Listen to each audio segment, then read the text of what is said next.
أعوذ بالله من الشيطان الرجيم. بسم الله الرحمن الرحيم.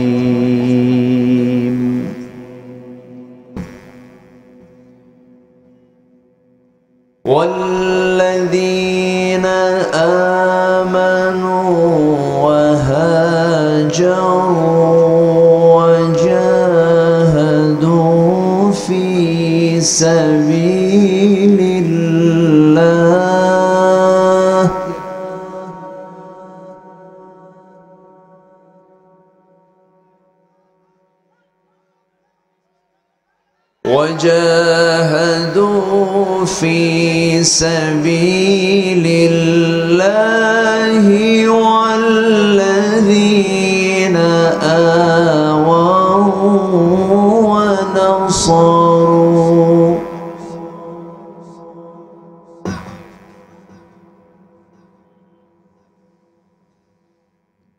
والذين آووا ونصروا أولئك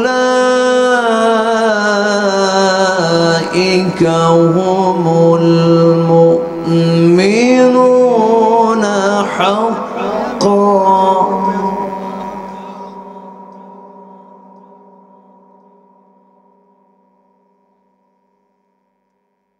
لهم مغفرة ورزق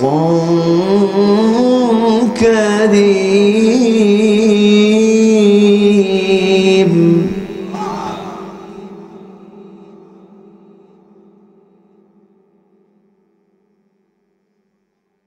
والذين آمنوا من بعد وهاجروا وجاهدوا معكم فأولئك منكم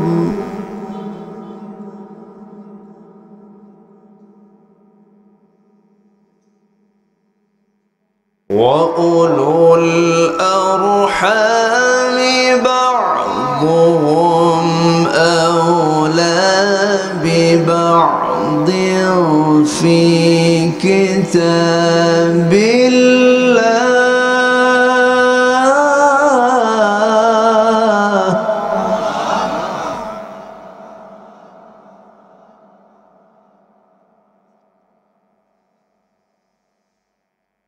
أولى ببعض في كتاب الله.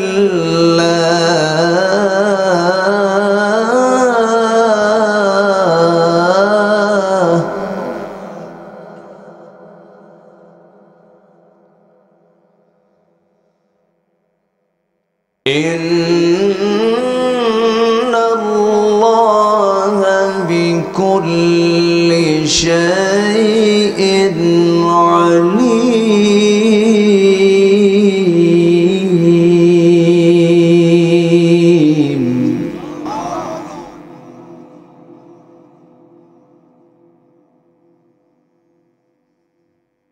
الله أكبر. بسم الله الرحمن الرحيم.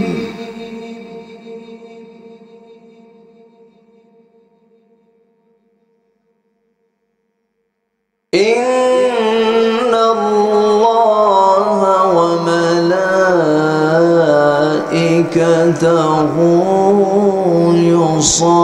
يصلون على النبي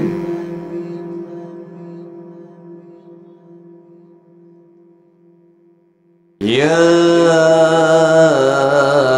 أيها الذين آمنوا صلوا صلوا عليه وسلموا تسليما اللهم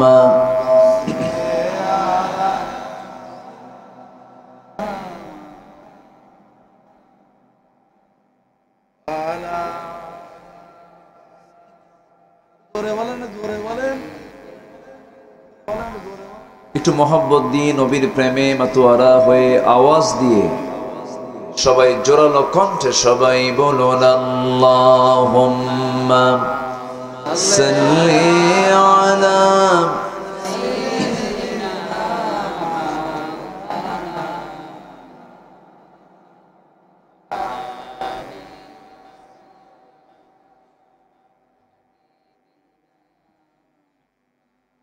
সবাই বলুন বালাগাল উলা বিকামালিহি কাশাফাত তুজা বিজামালিহি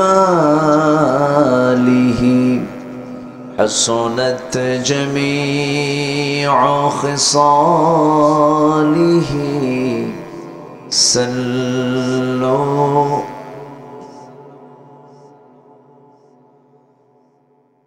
सूरत यूसुफ बिदारी हिकमत लुक़मान इमाम कारी कुरआन बारी ये है दिले सादिमान इमाम बलगल उला बिकमालिही كشف التجى بجماله حسنت جميع خصاله سلوا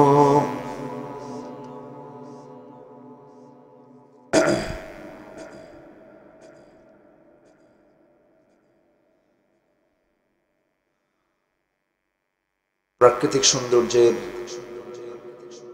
অপরূপ লীলাভূমি সবুজ বেষ্টিত অঞ্চল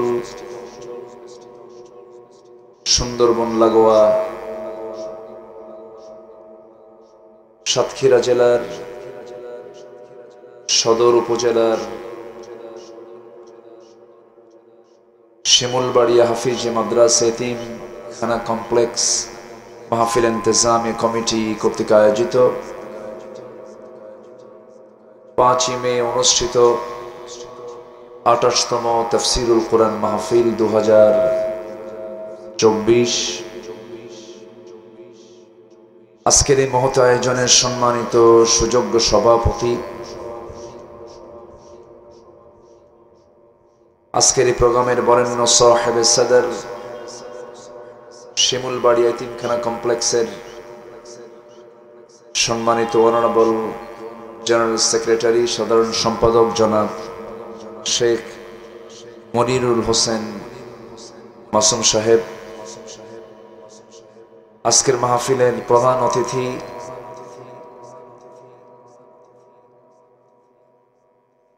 জেলা পরিষদ সাতক্ষীরার সম্মানিত চেয়ারম্যান বর্ষিয়ান রাজনীতিবিদ জনাব আলহাজ নজরুল ইসলাম, আজকের এই প্রোগ্রামের বরেণ্য সম্মানিত অতিথি নবনির্বাচিত সাংসদ জনাব আশরাফুজ্জামান আশু সাহেব, কথা বলেছেন আমার স্নেহধন্য নন্দিত আলেমে দ্বীন মাওলানা রুস্তম আলী তাওহীদি, উপস্থিত হাজরাত উলামায়ে কেরাম, ফদলায়ে ইজাম, সুশীল সমাজ, জাতির শ্রেষ্ঠ সন্তান শিক্ষক মণ্ডলী, জাতির বিবেক সাংবাদিক বৃন্দ, প্রশাসনের দায়িত্ব নিয়োজিত কর্মকর্তা বৃন্দ, সামনে উপস্থিত দূরে কাছের বিভিন্ন স্থান থেকে ছুটে আসা কালেমার ঝান্ডাবাহী, তাওহীদের পতাকাবাহী, দ্বীন ইসলামের নর শারদুল বীর মুজাহিদ প্রাণ প্রিয় সম্মানিত দ্বীনি ভাইরা, আড়ালে বসে আছেন শ্রদ্ধেয়া সম্মানিতা মা বোনেরা, আলোচনার সূচনায় আনুষ্ঠানিকতার মধ্য দিয়ে আমার পক্ষ থেকে আবারও দিল খোলা সালাম, আসসালামু আলাইকুম ওয়া রাহমাতুল্লাহি ওয়া বারাকাতুহু। খুব ক্লান্ত মনে হচ্ছে আপনাদের, রাতও তো অনেক হয়ে গেছে। আসসালামু আলাইকুম ওয়া রাহমাতুল্লাহি ওয়া বারাকাতুহু। সবাই কেমন আছেন? আমাকেও প্রশ্ন করলেন, উল্টা প্রশ্ন করলেন। এ তো মুহাব্বতের লক্ষণ। আল্লাহ তাআলা আমাকে আপনার মতোই আপনার কাতারেই রেখেছেন। বলছি আলহামদুলিল্লাহ। ভালো থাকা, নিরাপদে থাকা, এটা বিশাল নিয়ামত, এটা বিশাল প্রাপ্তি। একটা হাদিস শুরুতেই বলে ফেলি, যখন কথা প্রসঙ্গ আসলোই। যার জীবনে প্রতিদিন, যার জন্য প্রতিটি সকাল যে নিরাপদে করলো, যে সারাটা দিন সুস্থ থাকতে পারলো, এবং যার কাছে একটা বেলার খাবারের জোগাড় থাকলো, আমার রাসূল বলেছেন সেজন্য গোটা পৃথিবীর সমস্ত নিয়ামত যেন সে তার হাতের মুঠোয় নিয়ে থাকলো। তাহলে নিরাপদে সকাল, সুস্থতায় দিন পার। আর কয়দিনের রুটি রুজি, কারণ কয়দিন?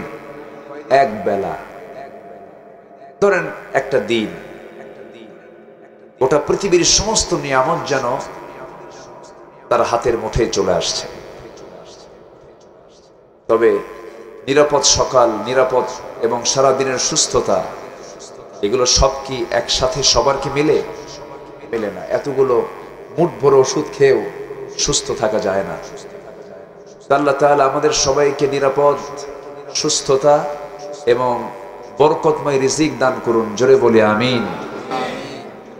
সম্মানিত হাজিরিন, প্রচন্ড গ্রীষ্মের খরতাপ, বৈশাখের যে বৈশাখী চিত্র এখনো সাতক্ষীরাবাসী দেখেনি মনে হয় না। বৃষ্টি হয়েছে কি? ঢাকায় এখন প্রচন্ড ঝড় হচ্ছে। আমি বাড়িতে সংবাদ নিলাম, এবং বৃষ্টি হয়েছে গত শুক্রবারেও। তো দেশের বিভিন্ন জায়গায় বিচ্ছিন্ন কিছু বৃষ্টি, শিলাবৃষ্টি, ঝড় লক্ষ্য করা যাচ্ছে এখনো।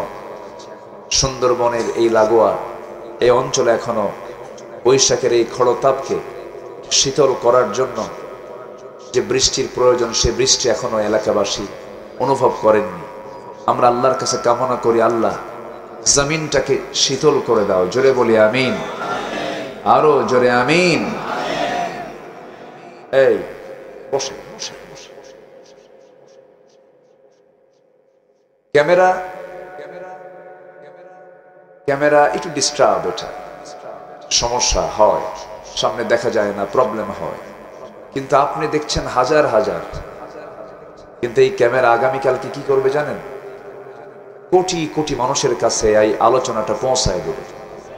তো সবই তো ঠিক, আবার চিল্লান কেন? তো একটু ডিস্টার্ব তো হবে, ও তো অটোমেটিক চলবে না। একটা টাইম ডিউরেশন পার হলে আবার এটাকে অন করতে হবে, আবার মেমোরি ঢুকাতে হবে। ও তো মেশিন, তো ওকে চালাতে হবে। তো একটু যদি হয় কম বেশি, তা আমরা একটু মেহরবানি করে ধৈর্যের পরিচয় দেব। জোরে বলি ইনশাআল্লাহ। বাইরের চোখ বেশি মজবুত না দিলের চোখ বেশি মজবুত? কোরআন শুনবো কি চোখ দিয়া না দিল দিয়া? কান দিয়া শুনবো ঠিক আছে, কিন্তু সবচেয়ে বড় দিল কিসের দিল? সবচেয়ে বড় চোখ কিসের চোখ? অন্তরের চোখ, দিলের চোখ। দিলের চোখ দিয়ে আমরা শুনবো, দেখবো। জোরে বলি ইনশাআল্লাহ। জোরে বলি ইনশাআল্লাহ। আমার এত রাতে ওঠা এটা আমার অভ্যাস না, কিন্তু মাসুম ভাইয়ের মানে মহব্বতে আমি কিছু বলিনি। যখন দেয় রাত 3টা হলেও খুশি। মাহফিল করতেই পারি না। মাহফিল, দেশের প্রশাসন কোথাও কোনো মাহফিল বন্ধ করেনি। বন্ধ হয় স্থানীয় কিছু গ্রুপিং এর কারণে। আসতে বলবেন না, জোরে বলেন ঠিক কিনা? আমার নাম নাই, ওর নাম আছে, মাহফিল কেমনে হয় দেখায় দেব। বোঝেন নাই? জাস্ট শুধু একটা এক্সাম্পল দিলাম। কিন্তু না, আমি যদি কোরআন নিয়ে যদি এত কৃপণ হই, আল্লাহ যদি আমার প্রতি কৃপণতা দেখান, জান্নাত কি মিলবে? কোরআন নিয়ে আমরা কৃপণতা দেখাবো না উদারতা দেখাবো? হ্যাঁ, কোরআনের মাহফিল তো। আমার নাম দেয়নি, আমাকে মেহমান বানায়নি, আমাকে তারা দাওয়াত দেয়নি, কোনো সমস্যা নেই। কোরআনের মাহফিল, ছাড় দিলাম, আল্লাহ তাকে ছাড় দিবেন। কোরআন সবার জন্য। কোরআন কি? সবার জন্য। আমরা কোরআন শুনবো, জোরে বলি ইনশাআল্লাহ, জোরে বলি ইনশাআল্লাহ। আমার অভ্যাস অনুযায়ী আমি তেলাওয়াত দিয়ে শুরু করেছি। শুরুতেই সূরা আনফাল থেকে আমি শেষ দুটো আয়াত আমি তেলাওয়াত করেছি। গতকালকে আমার ফরিদপুর প্রোগ্রাম ছিল, সেখানে শুরুর 4টা আয়াত তেলাওয়াত করেছি। শুরু করছি, আর আজকে শেষ আয়াত দুটা দিয়ে আজকে আমি শেষ করতে চাই। সব জায়গায় তো মিডিয়া যায়, রেকর্ড হয়, তো আমি সূরা আনফালের শেষ দুটো আয়াত আমি তেলাওয়াত করেছি। এই দুটো আয়াতকে সামনে রেখে কিছু কথা বলতে চাচ্ছি। আমাকে সময় দেওয়া যাবে তো ইনশাআল্লাহ? এই মাঠে আমি কিন্তু নতুন না, এই মাঠে পুরাতন।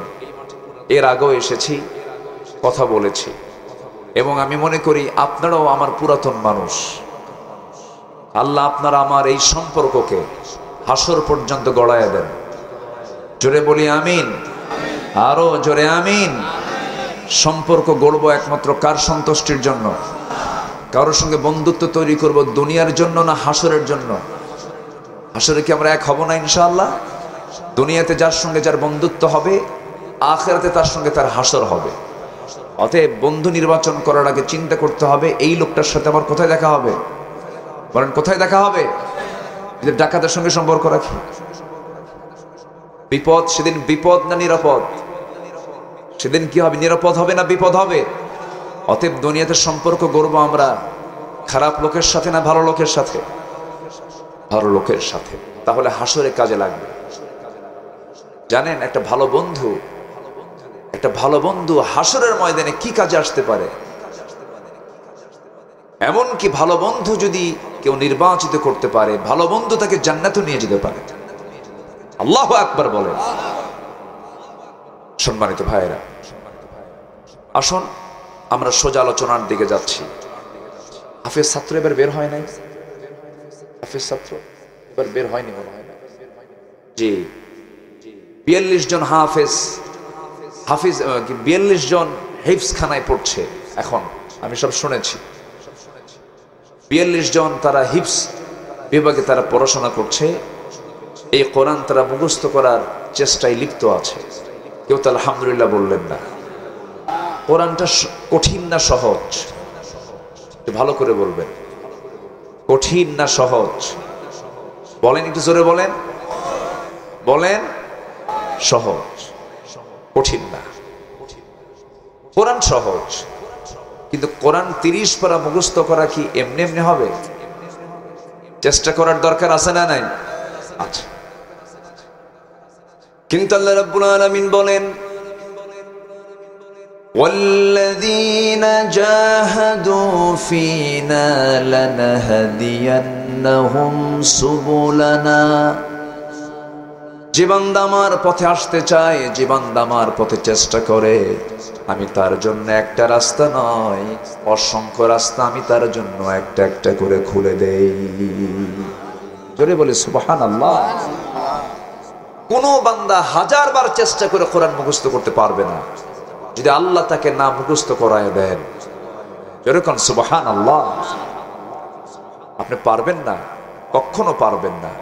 আমার নবীজি নিজে অস্থির হয়ে যাচ্ছেন কোরআনের আয়াত যখন নাজিল হয় মুখস্থ করার জন্য, বারবার আওড়াচ্ছেন। আল্লাহ বলছেন, লা তুহাররিক লিসানাকা লিতাআজালা বিহি। হে রাসূল, আপনি আপনার জিহ্বাকে বারবার নড়াবেন না।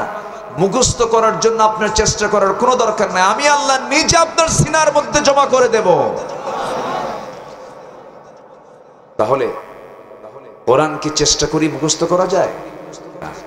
কে মুখস্থ, কে জমা করে দেন? আসতে বলবেন না, কে জমা করে দেন? তাহলে হিফজখানায় যারা পড়াশোনা করে তারা আল্লাহর নির্বাচিত বান্দা। যেরকম সুবহানাল্লাহ। যারা হাফেজ হয় তারা আল্লাহর খাস বান্দা। আল্লাহু আকবার বলেন। তাহলে আজকে মাহফিল হচ্ছে সেই সমস্ত বান্দাদের উদ্দেশ্যে মাহফিল যারা পৃথিবীর ভিতরে সবচাইতে আল্লাহ তাআলার খাস বান্দা। বলি আলহামদুলিল্লাহ। হাফেজ কিন্তু ছোটখাটো কোনো বিষয় নয়।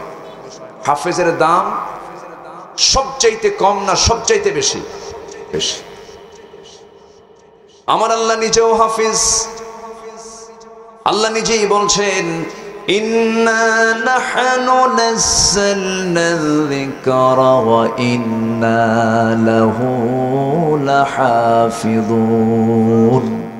কোরআন আমি নাজিল করেছি, কোরআন হেফাজতের দায়িত্ব আমি কাউকে দেই নাই, আমি আল্লাহ নিজেই কোরআনের হাফেজ। যেরকম সুবহানাল্লাহ।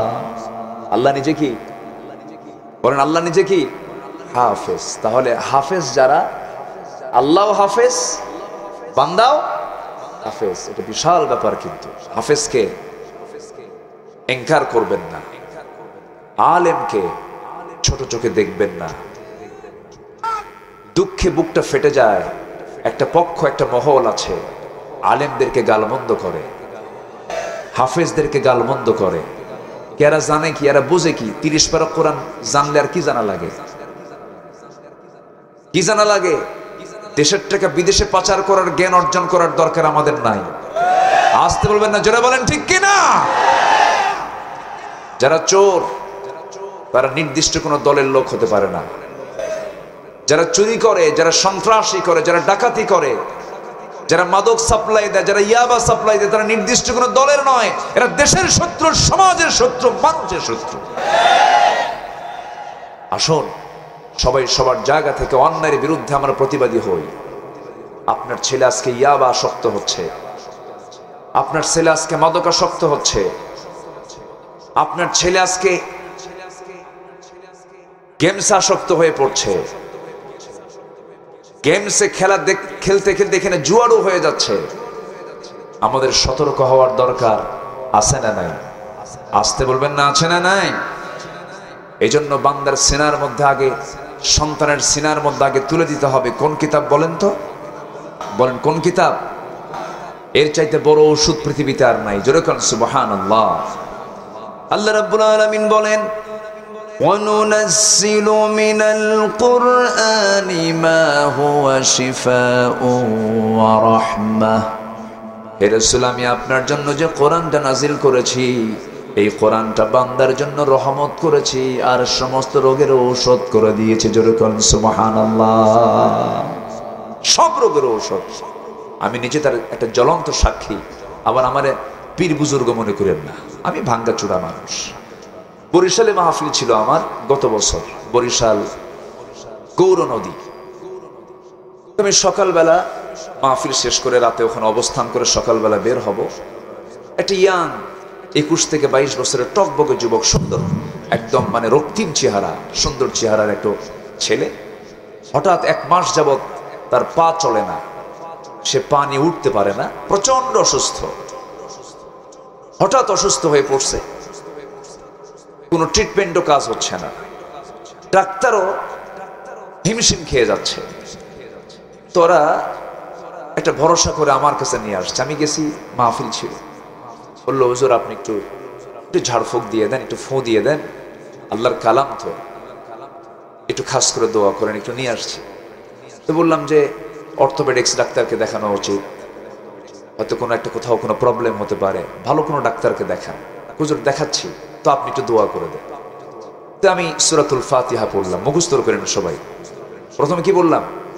সূরাতুল ফাতিহা, সূরাতুল ইখলাস পড়লাম, ফালাক পড়লাম, নাস পড়লাম, আয়াতুল কুরসি পড়লাম। ওয়ালিল্লাহিল আসমাইল হুসনা, আল্লাহ তাআলার সবগুলো নাম একটা একটা করে বললাম। বলে একটু নিজে ফোঁ দিয়ে, নিজের গায়ে ফোঁ দিয়ে, ওই অসুস্থ রোগীর গায়েও দম দিলাম, ফোঁ দিলাম। আল্লাহর মেহেরবানি 5 থেকে 6 মিনিট পর সে সুস্থ হয়ে হাঁটতেছে। কেউ তো আলহামদুলিল্লাহ কইলেন না? জোরে কোন সুবহানাল্লাহ। আমি নিজে আশ্চর্য হয়ে গেছি। তো ভাবলাম যে এ তো সুস্থ হলো, তো এখন তো এরা আমারে পাড়ায় মারবে। এই জায়গায় তো আমার থাকার কোনো কায়দা নাই, আমারে তারা জোর করে পীর সাহেব বানায় দেবে। আমি তাড়াহুড়ো করে সেখান থেকে বের হয়ে চলে আসলাম। আমি যা বলেছি, যা পড়েছি তা কিন্তু আপনাদের শোনায় দিলাম। তাহলে সবার কাছে ঔষধ আছে না নাই? আসতে বলবেন না, আছে না নাই? মাসুম ভাইয়ের ঘাড়ে প্রবলেম ছিল, অপারেশন করেছেন, ঠিক হয়ে গেছে। আমি কথা বলতে বলতে বলে ফেললাম, ভাই যদি কারো জীবনে যদি 5 ওয়াক্ত নামাজ, সে যদি আমার রসুলের মতো করে যদি 5 ওয়াক্ত নামাজ যদি সুন্দর করে আদায় করে, তার কোমর, তার হাঁটু, প্রত্যেকটা এলবো, ঘাড়, নামাজের মধ্যে প্রত্যেকটা অঙ্গের কম বেশি ব্যায়াম আছে না নাই? আসতে বলবেন না, আছে না নাই? আছে। যদি কোনো বান্দার ভিতরে যদি 5 ওয়াক্ত নামাজ যদি সঠিক মতো আদায় হয়ে থাকে, সে অন্তত হাড়ের তার ব্যথার, এই যে জয়েনে জয়েনে যে ব্যথাগুলো হয়, অন্তত সেই ব্যথা থেকে সে মুক্ত থাকবে। আল্লাহু আকবার বলে। বান্দা যখন সেজদায় যায়, মাথার ভিতরে সূক্ষ্ম সূক্ষ্ম নার্ভগুলো সক্রিয় হয়ে যায়, ব্রেন স্ট্রোকের সম্ভাবনা খুব কম থাকে। তাহলে নামাজ দিয়েছেন আমাকে আপনাকে আল্লাহ তাআলা অসুস্থ হওয়ার জন্য না সুস্থ হওয়ার জন্য? সুস্থ হওয়ার জন্য।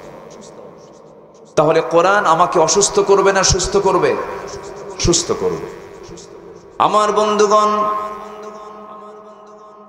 আজকের মাহফিলের মূল যে আয়োজন, সেটা হলো কোরআন কেন্দ্রিক আয়োজন। আবার আজকের মাহফিল যেটার উদ্যোগে, সেটাও কোরআন কেন্দ্রিক আয়োজন।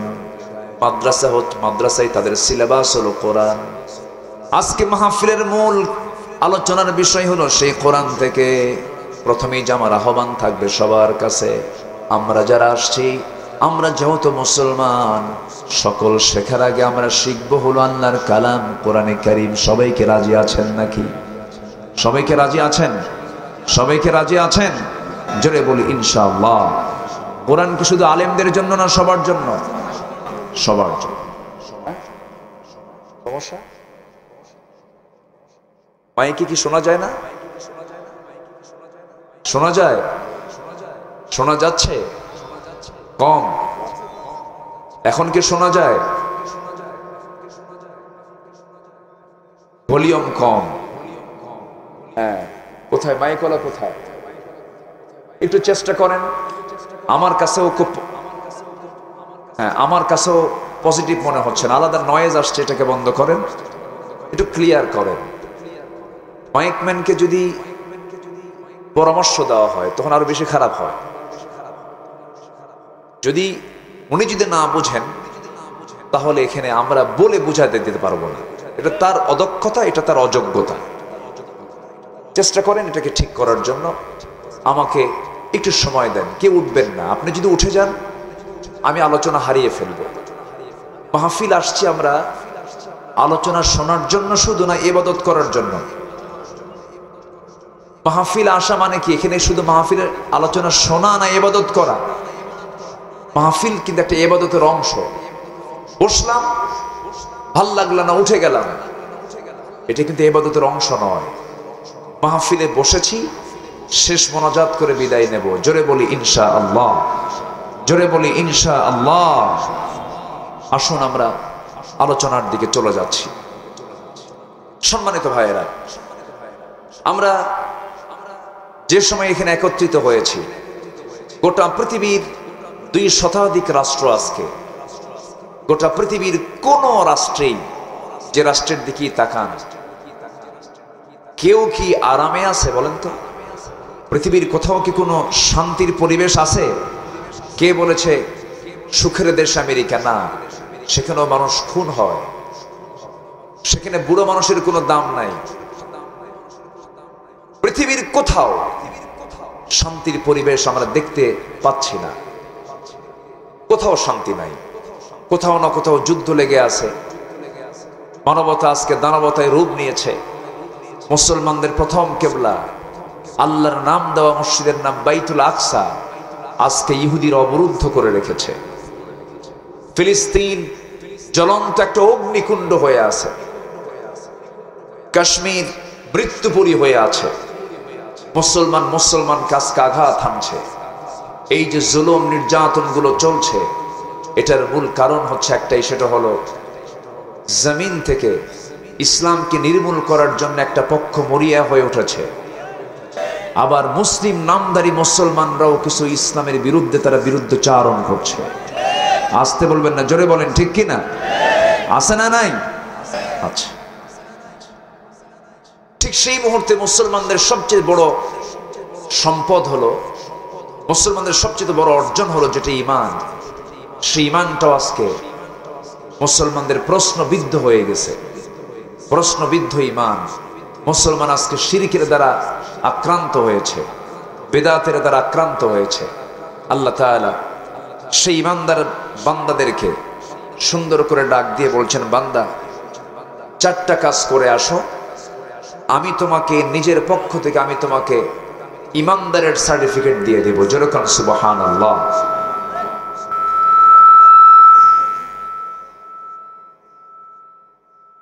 ঈমানদারের সার্টিফিকেট দেব এবং তোমার জন্য আমি রাখবো হলো সাধারণ ক্ষমা এবং সম্মানজনক রিজিক তথা জান্নাত দেব। যেরকম সুবহানাল্লাহ। আল্লাহ রাব্বুল আলামিন সেই বান্দাদেরকে ডাক দিচ্ছেন, ও বান্দা 4টা কাজ যদি করতে পারো আমি তোমাকে আমার দফতর থেকে ঈমানদারের সার্টিফিকেট দিয়ে দেব, মুমিনের সার্টিফিকেট দিয়ে দেব। আল্লাহ রাব্বুল আলামিন সুন্দর করে বলেন, والذين آمنوا وهاجروا وجاهدوا في سبيل الله والذين آووا ونصروا أولئك هم المؤمنون حقا لهم مغفرة ورزق كريم। জোরে বলুন আল্লাহু আকবার।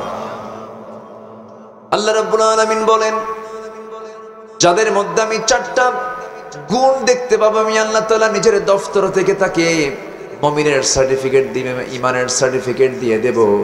নাম্বার 1 হলো যারা ভালো করে ঈমানটা আনবে। আল্লাহ রাব্বুল আলামিন আরেক জায়গায় সুন্দর করে বলছেন, ইয়া আইয়ুহাল্লাযীনা আমানু আমিনু, ঈমানদাররা তোমরা ভালো করে ঈমান আনো। আরেক জায়গায় আল্লাহ রাব্বুল আলামিন বলছেন, ইয়া আইয়ুহাল্লাযীনা আমানু তাকুল্লাহা হাক্কা তুকাতিহি ওয়া লা তামুতুন্না ইল্লা ওয়া আনতুম মুসলিমুন। জোরে বলুন আল্লাহু আকবার। ঈমানদারেরা তোমরা আল্লাহকে যথাযথ ভয় করো এবং তোমরা মৃত্যুবরণ করো না মুসলমান না হয়ে। আমার বন্ধুগণ, ঈমানদারকে ডাক দিয়ে বলছেন মুসলমান না হয়ে মরো না। আমার বন্ধুগণ, একজন হিন্দুর ছেলে হিন্দু হতে পারে, বৌদ্ধের ছেলে বৌদ্ধ হতে পারে, খ্রিস্টানের ছেলে খ্রিস্টান হতে পারে, ব্রাহ্মণের ছেলে ব্রাহ্মণ হতে পারে, কিন্তু মুসলমানের সন্তান মুসলমান হতে পারে না যদি তার মধ্যে ঈমান না থাকে। তার বড় প্রমাণ হলো আল্লাহর পয়গম্বর নূহ আলাইহিস সালাতু ওয়াস সালাম একজন পয়গম্বর হওয়ার পরেও তার সন্তান ছিল কেনান। মুসলমান না কাফের? আসতে বলুন, মুসলমান না কাফের? কাফের ছিল। আল্লাহর পয়গম্বর ইব্রাহিম আলাইহিস সালাতু ওয়াস সালাম এত বড় দামি নবী ছিলেন, খলিল ছিল তার উপাধি। এত বড় পয়গম্বর হওয়ার পরেও তার বাবা ছিল একজন কাফের। কাফের ঘরে নবীর জন্ম হলো, নবীর ঘরে কাফের সন্তানের জন্ম হলো। বংশগত পরিচয় দিয়ে বান্দা কখনো জান্নাত পাবে না। বান্দা জান্নাত পেতে হলে তার ঈমান টানতে হবে, ঈমানদারের পরিচয় তার ভিতরে থাকতে হবে। আল্লাহ রাব্বুল আলামিন সুন্দর করে বলছেন, ইন্না খালাকনাকুম মিন যাকারিন ওয়া উনসা ওয়া জাআলনাকুম শুউবান ওয়া ক্বাবাইলা লিতাআরাফু ইন্না আকরামাকুম ইনদাল্লাহি আতকাকুম।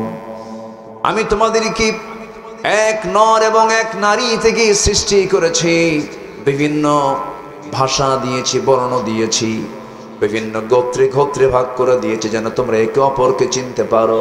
তবে তোমাদের মধ্যে সেই সমস্ত বান্দাগুলো আমার কাছে সবচাইতে বেশি দামি, যে সমস্ত বান্দাগুলো আমি আল্লাহ আমাকে সবচাইতে বেশি ভয় করে। যেরকম সুবহানাল্লাহ। বংশ দিয়ে কি করবেন? আমার নবীর বংশের নাম ছিল কুরাইশ। আবু জেহেলের বংশের নাম কি ছিল বলেন? একটু কথা বলতে হবে তো। কুরাইশ। আমার নবীর বংশ ছিল কুরাইশ। আবু লাহাবের বংশ কি ছিল? কুরাইশ। তাহলে আবু লাহাব কুরাইশ, আবু জেহেল কুরাইশ, আমার নবীও কুরাইশ। বংশ দিয়ে তো কোনো লাভ নাই। বাবার পরিচয় দিয়ে সন্তান সেদিন নাজাত পাবে না। ঈমান ছাড়া বান্দা নাজাতের কোনো পথ পাবে না। এই জন্য আল্লাহ তাআলা বলছেন, বান্দা আগে তোমার এক নম্বর পুঁজি হলো তোমার ঈমানটা থাকতে হবে। সম্মানিত ভাইয়েরা, অনেকদিন আগে আমার একটা মাহফিল ছিল, সে মাহফিলে গেলাম। তো সেখানে আরো অতিথি ছিলেন, এক মুরব্বী, উনি একজন ওই প্রোগ্রামের মেহমান। তার সঙ্গে দেখা হলো, সালাম দিলাম। তো সালামের জবাব উনি নিলেন কিনা আমার কাছে মনে হলো না। আস্তে আস্তে করে তেমন কোনো সাড়া শব্দ নাই। কিছু লোক আছে না, সালাম দিলে উত্তর খুঁজে পাওয়া যায় না, আছে না? এরকম আছে। তো অনেকক্ষণ পর যখন তিনি কোনো কথা বলছেন, আমি নিজেই বললাম, মুরব্বী একটু পরিচয় হতে চাই। তো আপনার পরিচয়? তো উনি একটা মেজাজের সুরি বলে ফেললেন, মানে কথা বলতে চাচ্ছেন না। আমি অমক পীরজাদা। যখন পীরজাদা বললো, আমি শুনলাম। উল্টা আমাকে প্রশ্ন করলেন, আপনার পরিচয়টা কি বলুন? তো আমি বললাম, আমি হলাম নবীজাদা। তো উনি আমার কথা শুনে একটু মাইন্ড করলেন যে আপনি এরকম করে বললেন, আপনি নবীজাদা, এটা কেমন করে? তো বললাম, আপনি যদি পীরের সন্তান, যদি পীরজাদা হন, আপনার বাবা পীর, আপনি তার ছেলে, আপনি হলেন পীরজাদা। তো আমি তো নবীজাদা। আমার বাবা আদম, উনি নবী ছিলেন, আমি তার সন্তান, তো নবীর ছেলে নবীজাদা। উনি চুপ মেরে আছে। আমি কি ভুল কিছু কইছি? আজ থেকে ভুল কিছু কইছি আমি? আমার বাবা আদম ছিলেন, তিনি নবী ছিলেন, আমি তার সন্তান, আমি নবীজাদা। লাভ কি? কোনো লাভ নাই। নবীর সন্তান হয়েও লাভ নাই, নবীর বাবা হয়েও লাভ নাই, কুরাইশ বংশের জন্ম নিয়েও লাভ নাই। বান্দার মধ্যে সবচেয়ে বড় পুঁজি হলো ঈমানটা তার মধ্যে থাকতে হবে। গোটা দুনিয়ার সমস্ত আপনার অর্জিত সম্পদগুলো সব আপনি দান করে দিলেন, ঈমান নাই, ওই দানের কোনো সওয়াব আপনি পাবেন না। বিল গেটস গোটা দুনিয়ার শীর্ষ ধনীদের একজন, সে তার সমস্ত সম্পত্তির বিশাল একটা অংশ সে রেড ক্রসকে দান করেছে, বান্দার কল্যাণে দান করেছে। এত বড় তার দান, এত বড় তার স্যাক্রিফাইস হওয়ার পরও তার কোনো প্রাপ্তি আল্লাহর কাছে নাই, কারণ তার মধ্যে কি নাই? ঈমানটা নাই। এই জন্য বড় পুঁজি হলো ঈমানটা ভালো করে আনতে হবে আমাকে আপনাকে। এমন একটা জামানা আসবে, রাসূল বলেছেন, ইউসবিহু মুমিনান ওয়া ইউমসি কাফিরান। এমন একটা সময় আসবে যে সময় বান্দা সকালবেলা ঈমানদার থাকবে, বিকেলবেলা কাফের হয়ে যাবে। এই জন্য এই ফিতনার যুগে আমরা অবস্থান করছি, কোনো ক্রমেই ঈমানকে নষ্ট করা যাবে না, ঈমানকে ধ্বংসের দিকে ঠেলে দেওয়া যাবে না। ঈমান ধ্বংস হওয়ার জন্য, ঈমান নষ্ট করার জন্য শয়তান আছে না নাই বলেন? আসতে বলবেন না, আছে না নাই? আচ্ছা, একটু বসেন, এই একটু দূরে যান, এই সাইডে যান, এই সাইডে যান, এই সাইডে যান। জি, আপনাদের কি খুব অসুবিধা হচ্ছে? আমি কি শেষ করে দেব? আমি কি আলোচনা চালাবো? যে দুই একজন করে যে ওঠে, কি আবার আসবে তারা? একটু বসেন, এই থামান, একটু বসেন, একটু বসেন। আমি বেশি রাত করে ফেলেছি, এটা একটা কারণ। হয়তো 10টার দিকে উঠলে আমার এই কথাগুলো বলা লাগতো না, আপনারও কষ্ট কম হতো।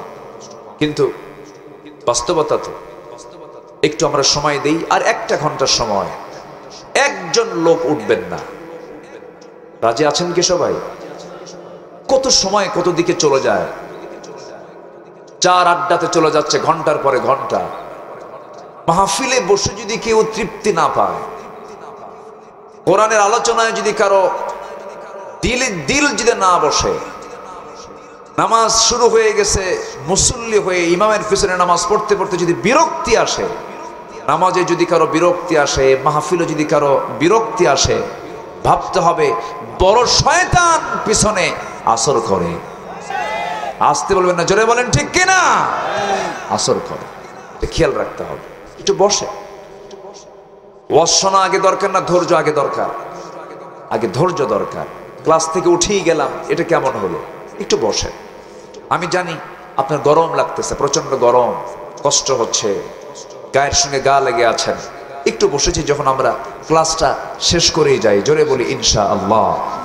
তাহলে 4টা পুঁজি, 4টা কাজ যদি কোনো বান্দার মধ্যে থাকে, আল্লাহ তাআলা বলছেন যে আমি তাকে আমার দফতর থেকে মুমিনের সার্টিফিকেট দেবো। জোরে করেন সুবহানাল্লাহ। এটা কার কথা? আল্লাহর কথা। আমার বন্ধুগণ, যারা ঈমান আনবে, 1 নাম্বার ঈমান তো আমরা সবাই এনেছি। কেউ তো বলি না আমরা আল্লাহকে মানি না, রাসূলকে মানি না, সবাই তো বলি আমরা। কারণ আমরা সবাই মুখ থেকে এই শব্দ উচ্চারণ করি, এই কালিমা উচ্চারণ করি। সবাই বলেন আশহাদু আল্লা ইলাহা ইল্লাল্লাহু ওয়াহদাহু লা শারীকা লাহু ওয়া আশহাদু আন্না মুহাম্মাদান আবদুহু ওয়া রাসূলুহু। এই কালিমার আমি স্বীকৃতি দিলাম, কিন্তু আল্লাহ বলছেন বান্দার এই কালিমার স্বীকৃতি তুমি দিতে গেলে কিন্তু তুমি কি জানো, এই কালিমার স্বীকৃতি দেওয়া মানে আমি তোমাকে অবশ্যই পরীক্ষার মধ্যে ফেলে দেব। পরীক্ষা করবেন কে? আল্লাহ তাআলা। আল্লাহ বলছেন আহাসিবান নাস আইয়ুতরাকু আইয়াকুলু আমান্না ওয়া হুম লা ইফতানুন। জোরে বলুন আল্লাহু আকবার। মানুষের কি ধারণা, ঈমান এনেছি, এতটুকুন শব্দ বললাম আর আমি তাকে ছেড়ে দেব? না না, অবশ্যই তাকে পরীক্ষার মধ্যে ফেলবো, আমি অবশ্যই তাকে পরীক্ষা করব। আদম থেকে নিয়ে শুরু করে রাসূল পর্যন্ত যত পয়গম্বর এসেছেন, প্রত্যেকটা পয়গম্বরকে পরীক্ষা করেছেন তিনি আমার কে? আল্লাহ পরীক্ষা করেছেন। নূহ আলাইহিস সালামকে পরীক্ষা করা হয়েছে। তিনি কি একটা পারিবারিক ফিতনার মধ্যে পড়ে গিয়েছিলেন? বউটাও ঈমান হারা, সন্তানটাও ঈমান হারা, কালিমার দাওয়াত দেন কিন্তু বাড়িটাই তার ঠিক নাই, বউটা ঈমান আনে নাই, এমনকি সন্তানটা ঈমান আনে নাই। আল্লাহ তাআলা বলছেন নূহ চিন্তা করো কেন? ইন্নাহু লাইসা মিন আহলিক, নিঃসন্দেহে তোমার সন্তান কেনান হতে পারে কিন্তু সে তোমার পরিবারের কেউ না। দেখেন, ঈমান আছে, সম্পর্ক আছে, ঈমান নাই, সম্পর্ক নাই। এই কথাটা কার? আসতে বলবেন না কার? অথচ আমার দেশে একই পরিবারে একই বাবার 4 ছেলে 4 সন্তান, 4 জন 4 দল করে, 4 জন 4 দল করে। যে দল ক্ষমতায় থাকে সেই দলের, যে দল ক্ষমতায় থাকে সেই ভাইয়ের কাছে বাকি 3 ভাই এসে বলে, ভাই 5 বছর তুই আমাদের দেখবি, আমরা যখন ক্ষমতায় আসব আমরা আবার তোরে দেখব। খুব সুন্দর না এটা? নাকি এটা কি ইমানদারের লক্ষণ না মুনাফিকের লক্ষণ? ইমানদারের লক্ষণ না মুনাফিকের লক্ষণ? মুনাফিক কারা হয়? মুনাফিক কি কোনো কাফের হয়? মুনাফিক কি কোনো মুশরিক হয়? মুনাফিক এক শ্রেণীর মুসলিম নামধারী কিছু ব্যক্তি যাদের চরিত্রের মধ্যে দ্বিমুখী নীতি পাওয়া যায়, তারাই হচ্ছে মুনাফিক। আছে না নাই? আছে। নামাজও পড়ে, সুদও খায়। এটা তো মনে হয় এলাকায় নাই। আসতে বলে আছে না নাই? আছে। এরকম আল্লাহর ওলি বহু আছে না? কে যেন কইল, নামাজও পড়ে, সুদও খায়, আবার টুপিও মাথায় দেয়। হ্যাঁ হ্যাঁ, মসজিদ কমিটির সভাপতি যিনি, বিশিষ্ট সুদখোর, সেক্রেটারি মদখোর, ক্যাশিয়ার জেনাকার। একদম বেস্ট কমিটি না? একদম বেস্ট কমিটি। এত সুন্দর কমিটি কি হয়?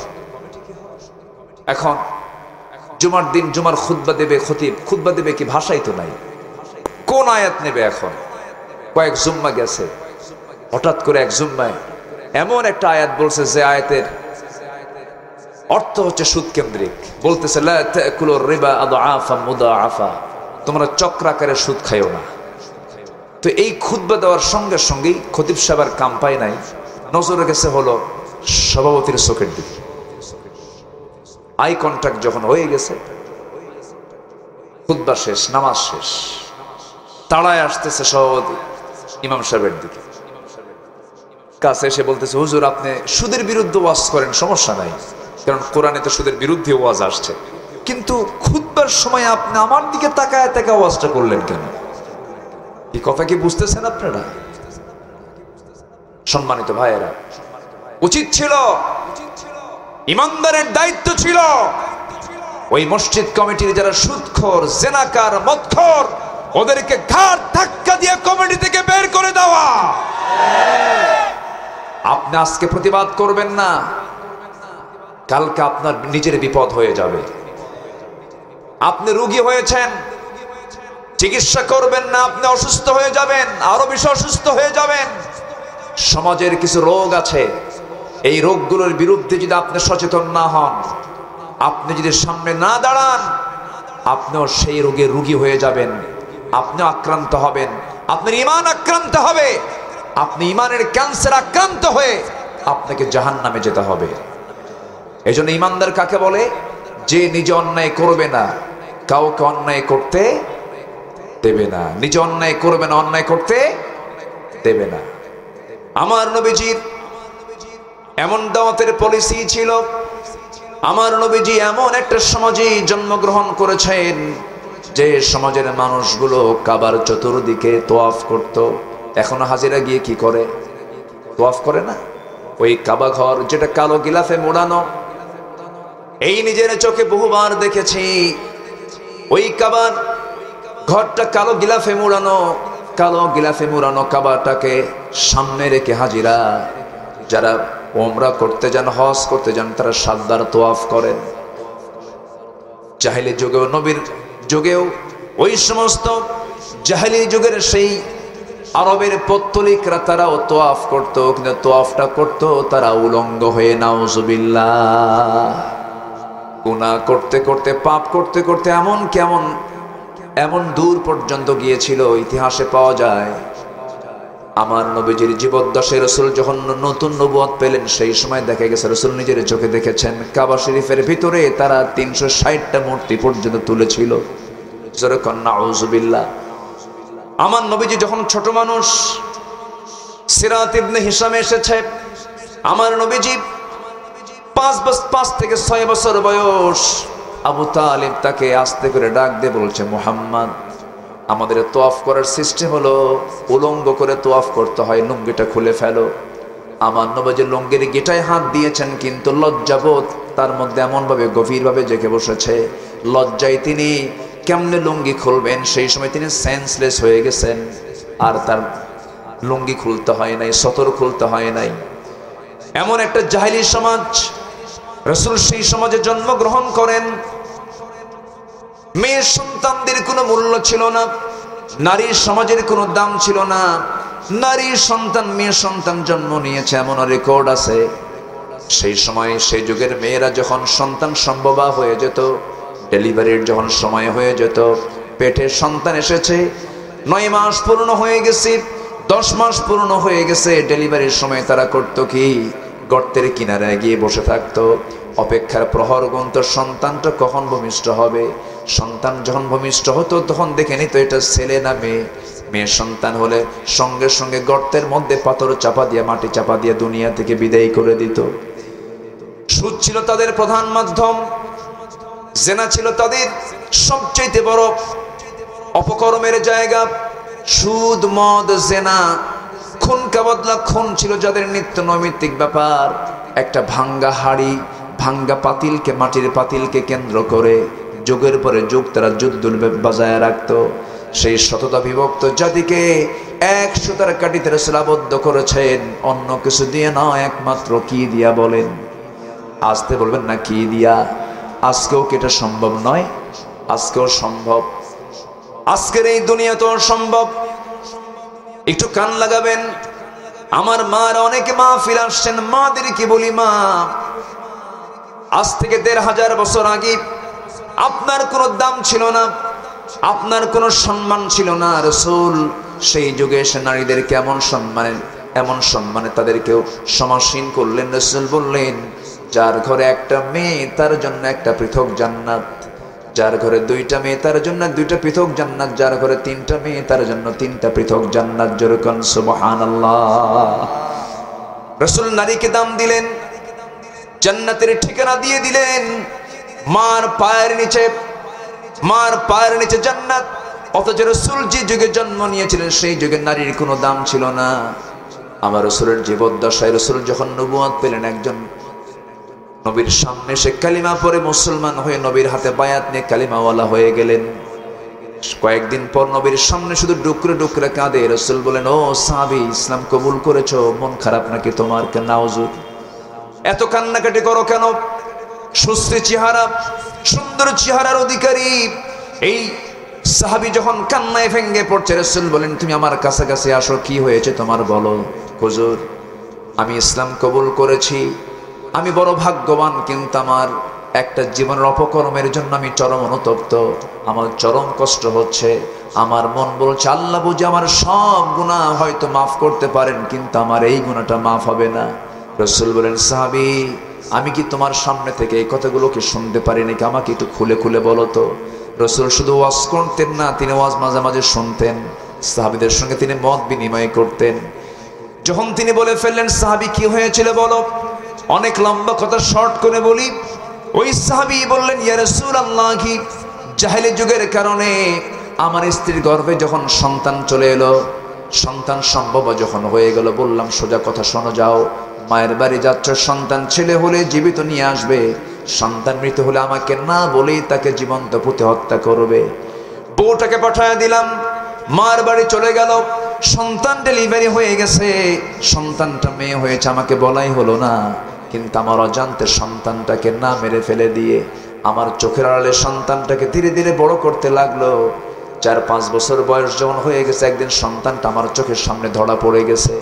চট করে ধরে ফেললাম, চট করে ধরে আমার স্ত্রীর সামনে দাঁড় করায় বললাম, দেখো তো, এ আমার মতো চোখ, আমার মতো হাত, আমার মতো পা। মন বলছে, মনে হয় এই সন্তানটা আমাদের কেউ হবে, বলো তো সত্যি করে সন্তানটার পরিচয় কি? আমার স্ত্রী থরথর করে কাঁপতেছে, হুজুর, ওর বডি ল্যাঙ্গুয়েজ প্রমাণ হলো এটা আমার সন্তান। খেপে গেলাম, রেগে গেলাম, কিন্তু বুঝতে দিলাম না। অভিনয় শুরু করে দিলাম। বউটাকে বললাম, তোমার মেয়েটাকে সুন্দর করে সাজিয়ে দাও, গুছিয়ে দাও, নারীর বাড়ি নিয়ে যাব। এই কথা বলা মাত্র হুজুর আমার মেয়েটা এত খুশি হলো, আমার কপালে চুমা খায়, আমার কোলে এসে বসে। আমি তাকে আদর করলাম, অভিনয় করলাম। সন্তানটাকে তার মা সাজিয়ে দিল, বুক ভরা আশা নিয়ে মেয়েটা আমার সঙ্গে রওনা দিল। কিন্তু আমি যেমন পাষাণ ভাব, এই কথা তো আমার মেয়ে জানতো না। সামনে একটা জঙ্গল বের হলো, জঙ্গল পার হয়ে গেলাম, হাতে একটা কোদাল নিলাম। ঠিক দ্বিপ্রহর দুপুরবেলা গর্ত খনন শুরু করে দিলাম। আমার মেয়েটা বারবার বলে, নানা, নানার বাড়ি যাব। আব্বা, তুমি এখানে গর্ত খনন কেন করছো? কি হয়েছে বাবা, কি করবে? আমি কোনো কথা বললাম না। ঠিক দুপুরবেলা ঘর্মাক্ত দেহ গামছা দিয়া আমার ঘামগুলো বারবার মুছে দিচ্ছে, দাড়ির মধ্যে মাটিগুলো ঢুকে পড়তেছে, বারবার খিলাল করে করে আমার দাড়িগুলো মুছে সাফ করে দিচ্ছে। কিন্তু আমার দিলটা একটুর জন্য নরম হলো না। গর্ত খনন যখন শেষ হলো, শিরকিয়াতের কারণে মেয়েটাকে বললাম, দেখো তোমার গর্ত খনন কেমন হয়েছে। মেয়েটা আমার সরল মনে গর্তের কাছে গেল, উকি মেরে দেখতে লাগলো। সরল মনে যখন দেখতে নিয়েছে, আমি পিছন দিকে চলে আসলাম, জোরে একটা ধাক্কা মারলাম, পিছন থেকে এক ধাক্কায় সে গর্তের মধ্যে পড়ে গেল উপর হয়ে। চিত হয়ে দুইটা হাত এক জায়গায় করে বলছে, বাবা, বুঝতে পেরেছি তুমি আমাকে কেন এই জায়গায় নিয়ে এসেছো। মার কথাটাই বাস্তব হয়েছে।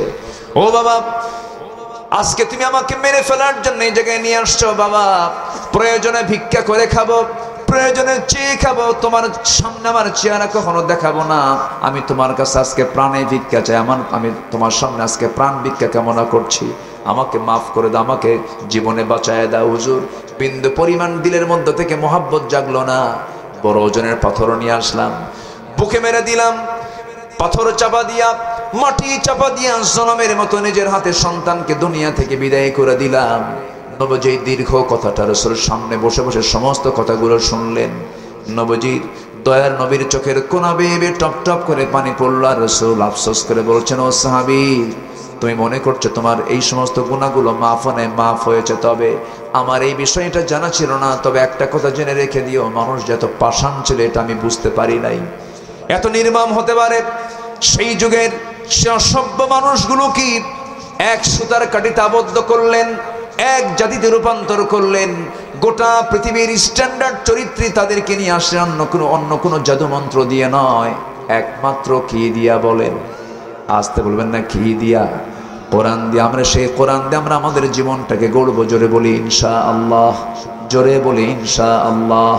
আমার বন্ধুগণ, 1 নম্বর পুঁজি হলো ঈমান। 1 নম্বর পুঁজি কি বলেন? ঈমান। ঈমানটা বিক্রি করা যাবে না। ঈমান বিক্রি করার মতো লোক আমার দেশে আছে না নাই? আসতে বলবেন না, আছে না নাই? ঈমান বেচে খায়, মাত্র 10 টাকা পাইলে পর ঈমান বেচে খায়, আছে না নাই? আচ্ছা। ঈমানটাকে নষ্ট করা যাবে না, ঈমানকে ধ্বংস করা যাবে না। সব ধ্বংস হয়ে যাবে কিন্তু ঈমানকে নষ্ট করা যাবে না। যেমন করে সাহাবে কেরামদের জীবনের দিকে একটু তাকায় দেখেন, ঈমানের তারা কি লালন করেছেন, ঈমানের তারা কি যত্ন নিয়েছেন। হাসতে হাসতে দুনিয়া থেকে বিদায় নিয়েছেন, কিন্তু বাতিল শক্তির কাছে তারা মাথা নত করেন নাই। ঠিক কি না? আছে না? আছে না? একই আলেম তো, একই আলেম। কেউ সরকারি খরচে হজে যায়, আবার কেউ সরকারি খরচে জেলখানায় থাকে। সবাইকে একরকম? সবাইকে একরকম? ইমামদের ইমাম ছিলেন ইমামে আজম আবু হানিফা রাহমাতুল্লাহ আলাইহি। কি বড় ইমাম তিনি ছিলেন!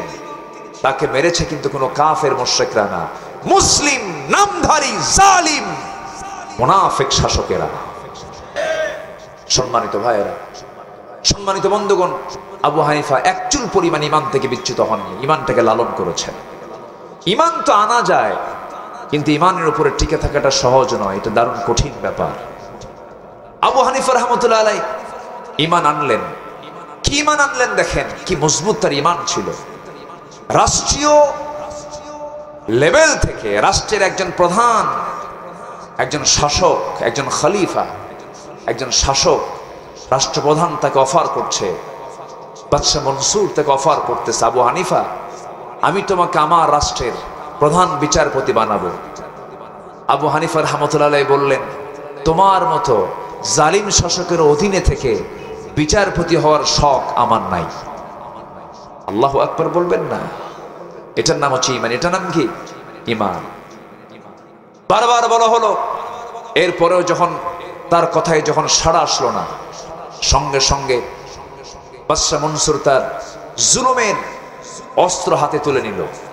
শেষ পর্যন্ত তাকে ধরে এনে জেলখানায় ঢুকায় রাখলো।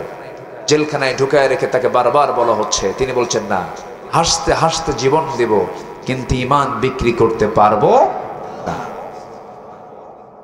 বাদশা মনসুরের লোকেরা তাকে জেলখানায় এনে 2 হাত 2 পা বেঁধে ফেললো। 2 পা বেঁধে বেধড়ক তাকে প্রহার করা শুরু করে দিল, মারা শুরু করে দিল। শেষ পর্যন্ত হলো কি, সেই বাদশা মনসুরের লোকেরা ইমামে আজম আবু হানিফা রাহমাতুল্লাহ আলাইহির মাকে ওই অবস্থায়, বৃদ্ধ অবস্থায় তাকেও ধরে আনা হলো। সন্তানের সামনে মাকে দাঁড় করিয়ে দিয়ে যখন সন্তানকে যখন মারা হচ্ছিল, মা সন্তানের দিকে তাকায়, সন্তান মায়ের দিকে তাকায়। এমন দৃশ্য দেখে মার চোখে পানি চলে এলো। আবু হানিফা রাহমাতুল্লাহ আলাইহিকে প্রস্তাব দেওয়া হলো, আবু হানিফা তোমার মার দিকে অন্তত তাকিয়ে দেখে তুমি একটু সিদ্ধান্ত নাও। সঙ্গে সঙ্গে আবু হানিফা রাহমাতুল্লাহ আলাইহি চুপ মেরে থাকলেন। সঙ্গে সঙ্গে মার জবান থেকে একটা আওয়াজ বের হলো, কলিজার টুকরা সন্তান এদিকে আমার দিকে তাকা। কলিজার টুকরা সন্তান, আমি তোর মা, আমি তোকে বলতে চাচ্ছি তুই আমার দিকে তাকা। কি চিন্তা করছিস জানি না, আমার চোখের পানি দেখে তুই কি সন্দেহ করতেছিস জানি না। আমি তোর প্রতি জুলুম দেখে, নির্যাতন দেখে আমার চোখে পানি আনি নাই। আমার চোখে পানি আসার কারণ হলো আমার মন বলছে না জানি অত্যাচার করে সহ্য না করে তুই বাদশা মনসুরের কথা তুই মেনে নিবি, তার তুই আনুগত্য করবি না, এটা আমার পছন্দ না। আমার কলিজার টুকরা সন্তান, প্রয়োজনে তুই দুনিয়া থেকে বিদায় নিয়ে নিবি, শাহাদত বরণ করবি, তোকে মারতে মারতে দুনিয়া থেকে বিদায় করে দেবে, তুই শহীদ হয়ে আল্লাহর জান্নাতে চলে যাবি। আর আমি তোর মা, একজন শহীদের মা হওয়ার গৌরব অর্জন করতে পারবো। আমি আল্লাহর আদালতে কিয়ামতের দিন আমি শহীদের মা হওয়ার গৌরব অর্জন করে আমি আল্লাহর সামনে দাঁড়াতে চাই। এই কথা বলার সঙ্গে সঙ্গে আবু হানিফা রাহমাতুল্লাহ আলাইহি বলে ফেললেন, মা তুমি যখন আমাকে কেমন সাহস দিচ্ছ, আমি তো তোমাকে নিয়ে টেনশন করছিলাম, চিন্তা করো না, আমি দুনিয়া থেকে বিদায় নেব কিন্তু ঈমান হারা হব না। কিতাবের মধ্যে আসছে 8টা বছর জেল খাটলেন। 8 বছরের মাথায় যখন বশ করা গেল না, তাকে বিষ প্রয়োগ করে দুনিয়া থেকে জেলখানায় দুনিয়া থেকে বিদায় করে দেওয়া হলো। যুগে যুগে এই জাতীয় অত্যাচারগুলো ইমানদারদের উপরে হয়েছে, কিন্তু প্রকৃত যারা ইমানদার তার ইমানের প্রতি টিকে থেকেছেন। ইমান আনাটা সহজ, কিন্তু ইমান টিকে রাখাটা কঠিন। এই জন্য আল্লাহ তাআলা এক জায়গায় বলছেন, ইন্নাল্লাযীনা ক্বালু রাব্বুনাল্লাহু সুম্মা ইসতাকামু তাতানাজ্জালু আলাইহিমুল মালায়েকা আল্লা তাখাফু ওয়া লা তাহজানু وأبشروا بالجنة التي كنتم توعدون। জোরে বলুন আল্লাহু আকবার। নিঃসন্দেহে যারা বলবে আমার রব আল্লাহ এবং এর উপরে টিকে থাকবে, সুম্মা ইসতাকামু, তার উপরে টিকে থাকবে, তাদের জন্য আল্লাহর রহমতের ফেরেশতা তাদের জন্য দোয়া করবে এবং আল্লাহ তাআলা তাদের কেমন জান্নাত দিয়ে দিবেন, যে জান্নাতের ওয়াদা করেছেন স্বয়ং কে? আল্লাহ তাআলা। আমার বন্ধুগণ, 1 নাম্বার পুঁজি হলো আমরা ঈমানটা আনবো। একটু মনোযোগ দিয়ে কথাগুলো শুনবেন। নাম্বার 2 হলো ওয়াল্লাযীনা আমানু ওয়া হাজারু ওয়া জাহাদু ফি সাবিলিল্লাহ। নাম্বার 2 হলো যারা হিজরত করবে। কার পথে? আসতে বলবেন না, কার পথে? আসেন দোয়া করে দিই। হ্যাঁ, মাইকের আওয়াজটা আমার কাছে কেমন যেন মনে হচ্ছে, আমি মজা পাচ্ছি না। মাইকের আওয়াজ একটু ভিতরে ভিতরে, কই হর্ন তো দেখি না। যদি মেশিন অস্ত্র যদি না ভালো থাকে তাহলে তো সমস্যা। যাই হোক, ভোল্টেজ কম আচ্ছা, যেটাই কম হোক এটাও তো একটা প্রবলেম। যাই হোক, আমরা বলি আলহামদুলিল্লাহ, জোরে বলি আলহামদুলিল্লাহ। সম্মানিত ভাইরা, প্রচন্ড গরম, আপনাদের অনেকে খালি গায়ে বসে গেছেন, আমি এরকমও লক্ষ্য করছি। খালি গায়ে কাপড় চোপড় খুলে ফেলছে অনেকে, খুব কষ্ট হচ্ছে আপনাদের। তো সম্মানিত ভাইয়েরা, আর কিছুক্ষণ আমাকে সময়টা দেন। আমি যেহেতু অনেক রেকর্ড হয়, আমাদের কথাগুলো সঙ্গে সঙ্গে কোড হয়ে যায়, রেকর্ড হয়ে যায়, তো আমি আর 3টা পয়েন্ট আপনি আমাকে যদি সহযোগিতা করেন থেকে, অনেক রাত তো আমিও বুঝতেছি, সবকিছু সবচেয়ে মাহফিলের মূল বিষয় হলো টাইম সিলেকশন। টাইম সিলেকশনটা একটু খেয়াল করতে হয়। যে সময় মানুষের থাকার মতো সময়, এই সময়টা টাইম সিলেকশন করলে সবচেয়ে ভালো হয়। যাই হোক, যেটা আমাদের বাস্তবতার আলোকে আমরা একটু দেরি করে ফেলেছি, আসতে অনেকে দেরি করেছেন। নাম্বার 2 হলো ওয়াহাজারু, যারা হিজরত করবে। ম্যাক্সিমাম নবী তারা দেশের মাটিতে জন্মস্থানে তারা টিকতে পারেন নাই। ইভেন আমার নবীকে মক্কায় টিকতে পেরেছেন, জন্ম মক্কায়, কিন্তু তার কবরটা কোথায়? কবরটা কোথায়? তিনি কি কারো বাড়িতে আগুন ধরিয়ে দিয়েছিলেন? তিনি কি কাউকে থাপ্পড় মেরেছিলেন? তিনি কি কারো হক নষ্ট করেছিলেন? কিন্তু তিনি হিজরত করেছেন দিনের বেলা না রাতের বেলা? প্রকাশ্যে না লুকোচুরি করে? তাহলে গোপনে রাতের বেলা ঘর থেকে কাউকে না বলে রাতের আধারে একাকী জাবালে সূরে গিয়ে আশ্রয় নিয়ে 3 দিন থাকার পর মদিনার পথে তিনি হিজরত করলেন। বিশ্বের মহামানব তার নিজের জন্মস্থানে টিকতে পারলেন না কেন? এটার মূল কারণ কি জানেন? মূল কারণ হচ্ছে একটাই, ঈমান এনে তার উপরে টিকে থাকা। ঈমান যারা আনবে তারা কখনো সুদের পক্ষে কথা বলতে পারবে না, জিনার পক্ষে কথা বলতে পারবে না, আল্লাহর আইনের বিরুদ্ধে কথা বলতে পারবে না।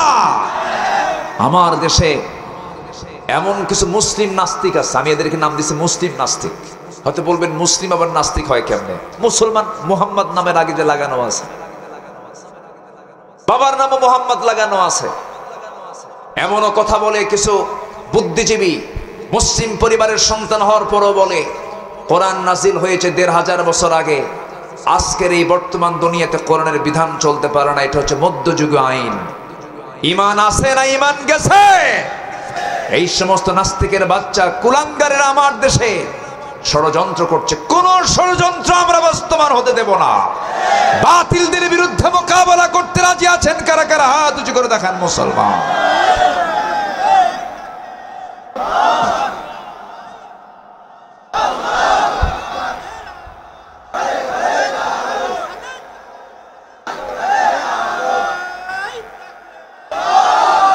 আল্লাহ কবুল করুন, জোরে বলি আমিন, আরো জোরে আমিন। তবে ষড়যন্ত্র, ইমানের বিরুদ্ধে ষড়যন্ত্র কখনো টিকসই ছিল না, টিকসই হবে না, টিকতে পারবে না, ঠিক কিনা? কোন জালিম জুলুমকে দীর্ঘস্থায়ী করতে পারে না। ফেরাউন কি টিকতে পেরেছিল? আসতে বলেন, ফেরাউন কি টিকতে পেরেছিল? নমরুদ ইব্রাহিম আলাইহিস সালামকে আগুনে নিক্ষেপ করেছিল, কিন্তু শেষ পর্যন্ত নমরুদ কি টিকতে পেরেছে? কার কামড় খায় বিদায় নিছে? কি মশা? সচল না অচল? এত বড় দাপুটে নেতাকে আল্লাহ তাআলা অচল মশা দিয়ে বিদায় করেছেন। আজকের দুনিয়াতেও যারা বিশ্বের দেশে দেশে জনপদে যারা ইসলামকে নির্মূল করার জন্য, ইসলামের পক্ষের শক্তিকে নিশ্চিহ্ন করার জন্য যারা ষড়যন্ত্র করছেন, তারাও টিকতে পারবে না। নমরুদের মতো তাদেরও পতন হবে। ইসরায়েল ফিলিস্তিনের ফুটন্ত গোলাপগুলোকে বম্বিং করে শেষ করছে, বুকটা ফেটে যায়। আজকে 57টি মুসলিম রাষ্ট্র যদি এক প্ল্যাটফর্মে এসে যদি একটা হুঙ্কার ছাড়ত, 180 কোটি মুসলমান 1 কোটি মুসলমানকে মুহূর্তের মধ্যে শেষ করতে পারত। কিন্তু আজকে মুসলমানকে এক, নিজের ঘরে গৃহযুদ্ধ। পৃথিবীতে সবচেয়ে বড় যুদ্ধ কোনটা বলেন? কি যুদ্ধ? বিশ্বযুদ্ধ এত বড় না। আমরা নিজেরা নিজেদেরকে ধ্বংসের দিকে ঠেলে দিচ্ছি। এর মূল কারণ হলো আমাদের ঈমানের দুর্বলতা।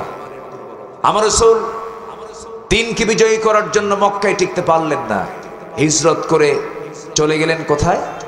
মদিনায়। তাহলে ঈমান আনলে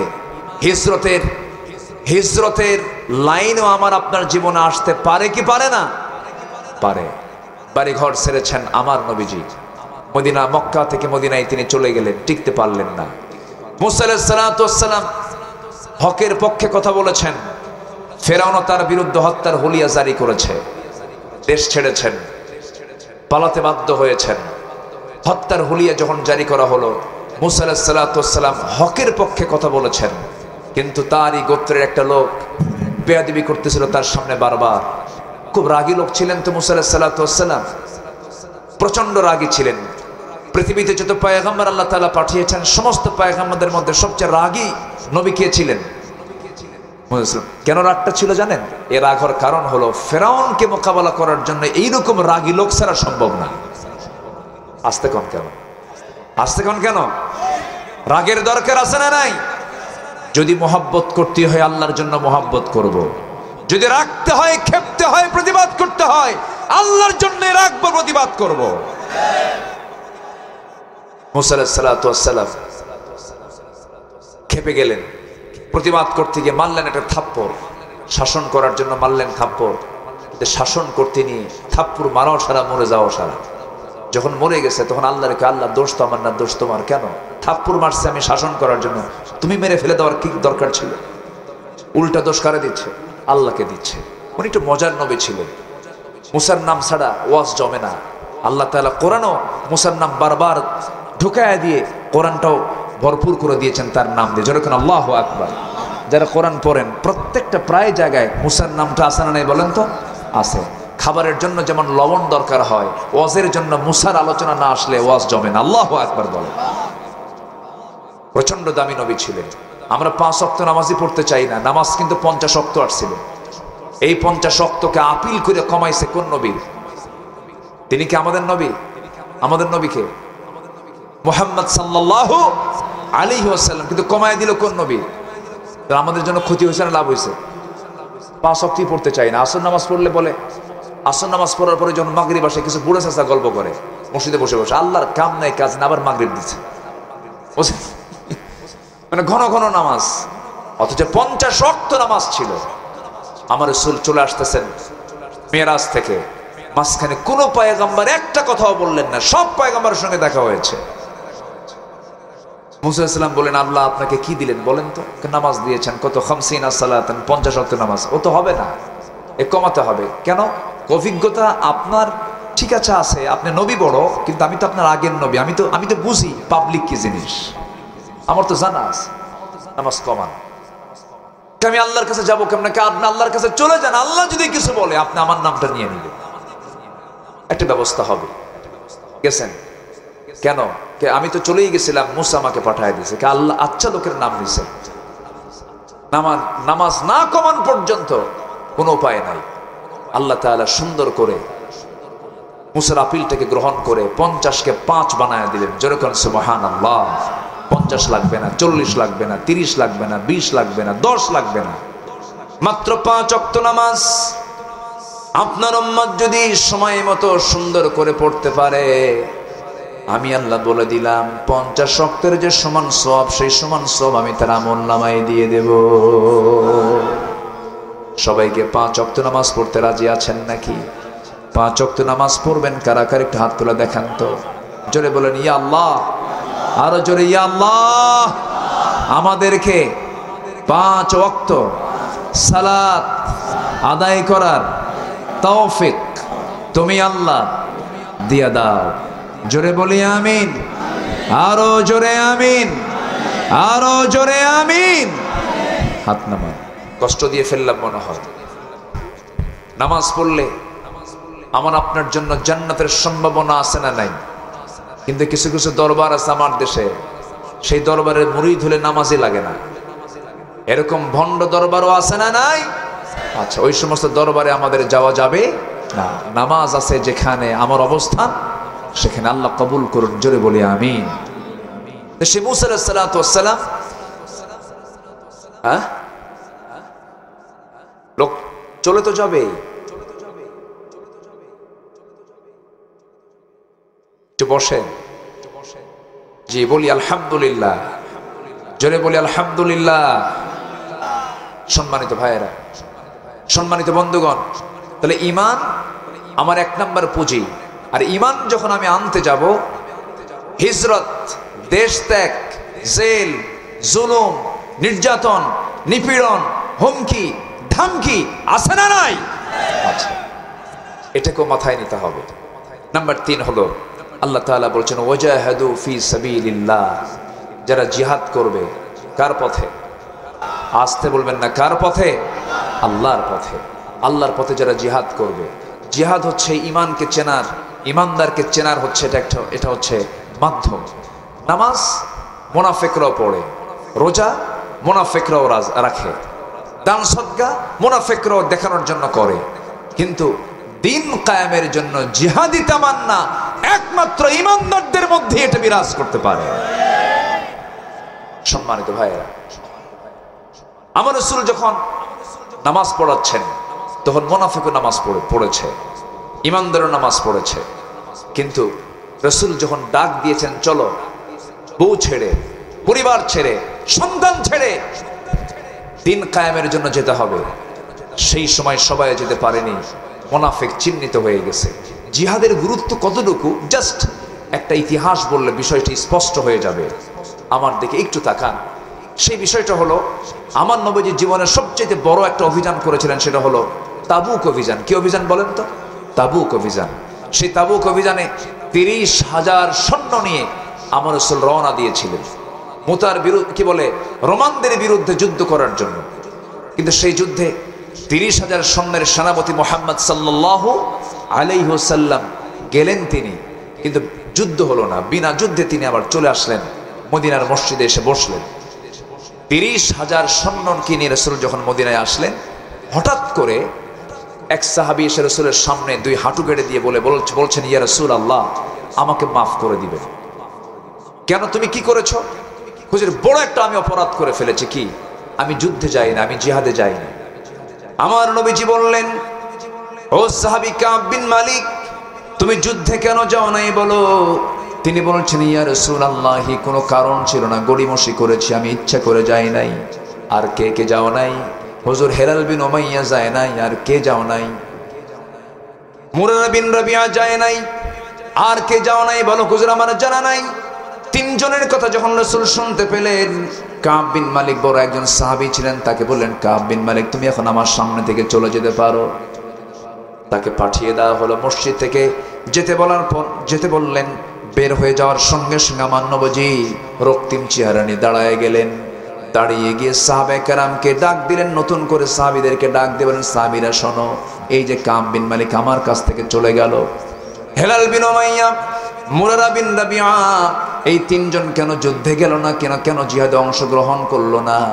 আমি রাসূল বলে দিচ্ছি, মদিনার সমস্ত মুসলমানদেরকে জানিয়ে দাও, এদের সঙ্গে, এই তিনজনের সঙ্গে সকল প্রকার লেনদেন কথাবার্তা সব কিছু আজকের থেকে বন্ধ, কথাবার্তা বন্ধ, লেনদেন বন্ধ, সব বয়কট। এই তিনজনের বিরুদ্ধে মদিনার দরজায় নোটিশ জারি হয়ে গেল, বয়কটের সিদ্ধান্ত চূড়ান্ত হয়ে গেল। কাব বিন মালিকের কানে যখন সংবাদ চলে গেছে, কাব বিন মালিক তিনি দরজার কাছে গেলেন, নিজের বাড়ির দরজার কাছে গিয়ে নক করে বলছেন, বউ দরজা খোলো।